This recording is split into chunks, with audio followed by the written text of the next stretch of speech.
Rabu sore 18 Juni 2025, suasana di Jawa Barat awalnya berjalan seperti biasa. Jalanan ramai, anak-anak pulang sekolah, dan para pedagang sibuk melayani pembeli. Namun, sekitar pukul 19.24 WIB, tiba-tiba bumi bergetar. Warga Garut dan sekitarnya dikejutkan oleh guncangan yang terasa cukup kuat, membuat banyak orang spontan berhenti beraktivitas dan saling menatap dengan cemas. Dalam hitungan detik, aktivitas mendadak terhenti. Suara kendaraan melambat, percakapan terputus, dan rasa cemas menyebar di antara warga. Banyak yang bertanya-tanya, apa yang sebenarnya sedang terjadi? Beberapa orang langsung keluar dari bangunan, mencari tempat aman di ruang terbuka, sementara yang lain mencoba menghubungi keluarga mereka.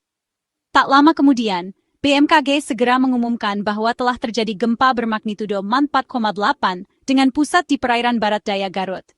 Notifikasi gempa langsung muncul di ponsel warga, memberikan kejelasan atas guncangan yang baru saja mereka rasakan. Informasi ini menyebar dengan sangat cepat, baik melalui media sosial maupun aplikasi pesan singkat. Banyak keluarga segera memastikan kabar satu sama lain, dan masyarakat yang semula panik mulai merasa sedikit tenang setelah mengetahui sumber guncangan. Data awal dari BMKG memang bisa saja berubah seiring analisis lanjutan, namun kecepatan penyampaian informasi sangat penting untuk mengurangi kepanikan dan mencegah penyebaran rumor yang tidak benar di tengah masyarakat. Lembaga lain pun turut mencatat kekuatan gempa yang sedikit berbeda, namun intinya tetap sama. Gempa berkekuatan menengah ini dirasakan di beberapa wilayah, terutama di sekitar Garut dan pesisir selatan Jawa Barat. Kejadian ini menjadi pengingat nyata akan realitas geologis Indonesia. Tanah air yang indah, subur, dan kaya budaya, namun juga berada di atas lempeng tektonik yang aktif dan rawan bencana alam seperti gempa bumi. Dari warung kopi di sudut kota hingga ruang keluarga di desa, setiap orang punya cerita sendiri tentang detik-detik saat bumi berguncang. Ada yang panik, ada yang tetap tenang, dan ada pula yang langsung berinisiatif membantu sesama.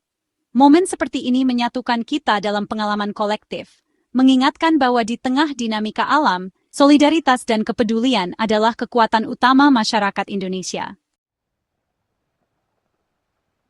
Epicentrum gempa berada di laut, 136 km barat daya Garut, pada kedalaman 10 km.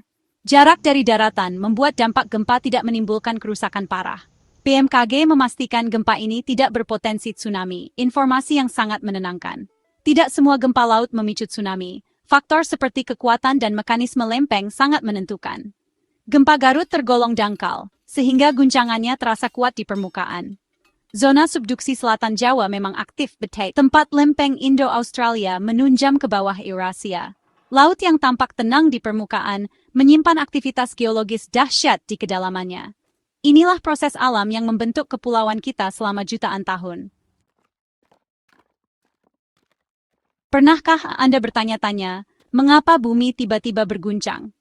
Gempa Garut misalnya, dipicu oleh aktivitas sesar naik, dua bongkahan batuan raksasa di bawah permukaan saling menekan dengan kekuatan luar biasa, hingga akhirnya salah satu bergeser secara tiba-tiba.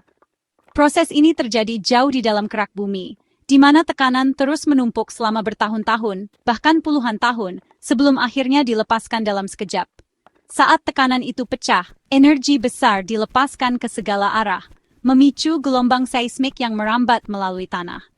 Gelombang inilah yang kita rasakan sebagai guncangan, kadang ringan, kadang sangat kuat, hingga merusak bangunan dan infrastruktur. Aktivitas sesar ini sebenarnya bagian dari proses besar yang disebut subduksi lempeng. Di Indonesia, lempeng Indo-Australia terus bergerak menunjam ke bawah lempeng Eurasia, menciptakan tekanan dan gesekan yang luar biasa di sepanjang zona pertemuan lempeng. Indonesia terletak di pertemuan tiga lempeng besar dunia, Indo-Australia, Eurasia, dan Pasifik. Letak geografis ini membuat wilayah kita sangat rawan gempa, karena pergerakan lempeng-lempeng ini terus berlangsung tanpa henti. Selain itu, Indonesia juga berada di jalur cincin api Pasifik, yaitu zona gempa dan gunung api teraktif di dunia. Di satu sisi, ini adalah anugerah karena tanah menjadi subur.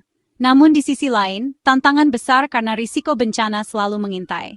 Aktivitas geologis yang intens ini membuat tanah di Indonesia sangat subur, mendukung pertanian dan kehidupan. Namun, di balik kesuburan itu, tersembunyi risiko bencana seperti gempa bumi dan letusan gunung api yang bisa terjadi kapan saja.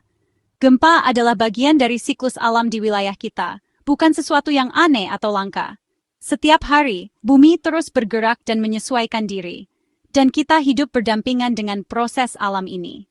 Memahami proses terjadinya gempa, membangun kesadaran dan kesiapsiagaan, bukan rasa takut. Dengan pengetahuan, kita bisa lebih siap menghadapi risiko dan melindungi diri serta keluarga. Pengetahuan dan kesiapsiagaan adalah fondasi utama untuk hidup berdampingan dengan gempa. Dengan memahami risiko dan cara merespons, kita bisa tetap tenang dan sigap saat bencana datang. Menjaga keselamatan.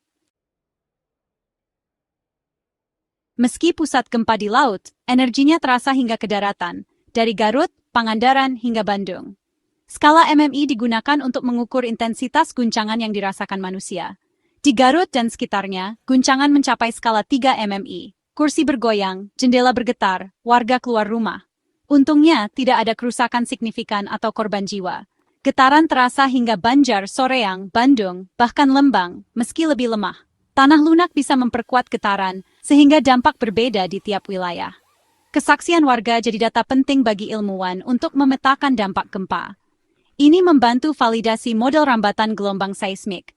Setiap kejadian jadi pelajaran untuk memahami risiko di masa depan. Dua istilah penting saat gempa magnitudo dan kedalaman. Magnitudo M mengukur energi yang dilepaskan di pusat gempa, skala logaritmik, setiap kenaikan satu angka berarti energi 32 kali lipat. Intensitas guncangan diukur dengan skala MMI, dipengaruhi jarak, kedalaman, dan kondisi tanah. Kedalaman gempa Garut hanya 10 km, tergolong dangkal, sehingga guncangannya terasa kuat di permukaan. Gempa dangkal lebih merusak daripada gempa dalam dengan magnitudo sama. Memahami magnitudo dan kedalaman membantu kita menafsirkan risiko dan tetap waspada.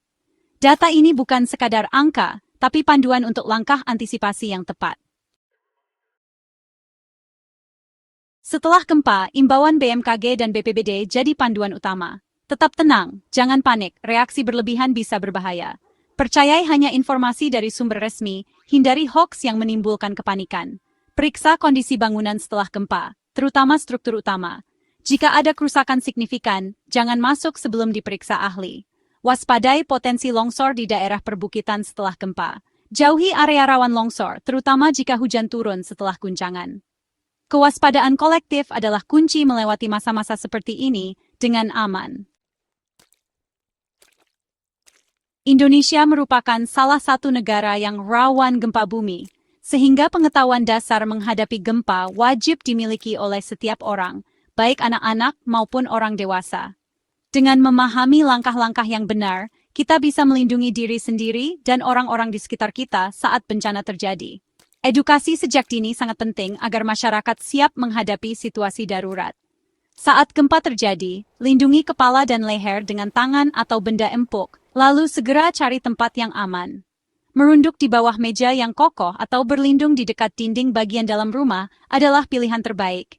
Hindari berdiri dekat jendela, lemari, atau benda berat yang bisa jatuh dan melukai.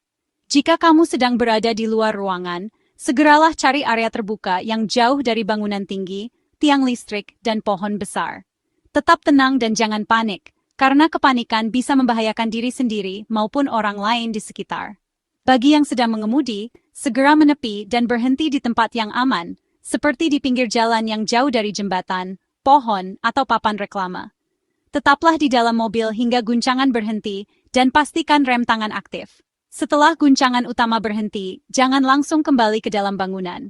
Waspadai kemungkinan gempa susulan. Lakukan evakuasi dengan tenang.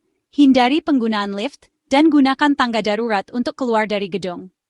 Periksa kondisi diri sendiri dan orang di sekitar. Jika ada yang terluka, berikan pertolongan pertama sebisa mungkin. Jangan lupa untuk tetap waspada terhadap bahaya lain seperti kabel listrik putus atau kebocoran gas. Selalu ikuti arahan dari petugas evakuasi dan pantau informasi resmi dari BMKG atau BPBD melalui ponsel atau radio. Informasi yang akurat sangat penting untuk keselamatan bersama. Jangan menyalakan api atau listrik setelah gempa, karena bisa saja ada kebocoran gas yang tidak terdeteksi. Pastikan semua peralatan listrik dan gas dalam kondisi aman sebelum digunakan kembali. Latihan dan edukasi gempa secara rutin di sekolah, kantor, maupun lingkungan masyarakat sangat penting. Dengan latihan, kita bisa membiasakan diri untuk bertindak cepat dan tepat saat gempa terjadi, sehingga risiko cedera dan kerugian bisa diminimalisir.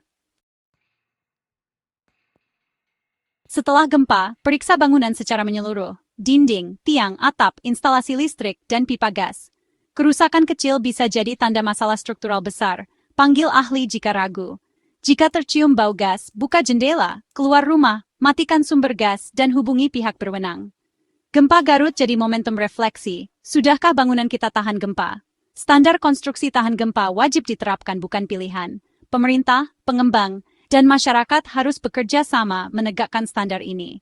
Banyak teknologi dan desain tahan gempa yang bisa disesuaikan dengan berbagai tingkat ekonomi. Edukasi membangun aman adalah tanggung jawab bersama untuk masa depan yang lebih selamat. Gempa Garut adalah pengingat bahwa kita hidup di tanah aktif dan dinamis. Kewaspadaan bukan ketakutan, tapi kesiapan menghadapi segala kemungkinan. Budaya sadar bencana dimulai dari rumah, penataan barang, tas siaga, dan latihan evakuasi. Edukasi dan latihan harus rutin di sekolah, tempat kerja, dan lingkungan. Data ilmuwan dan imbauan pemerintah adalah panduan. Solidaritas antar warga adalah kekuatan. Saring informasi, percayai hanya sumber kredibel. Hidup di Indonesia berarti belajar berdampingan dengan gempa, dengan ilmu, kesiapsiagaan, dan gotong royong. Dengan persiapan, kita bisa jadi masyarakat yang lebih kuat dan tangguh menghadapi tantangan alam.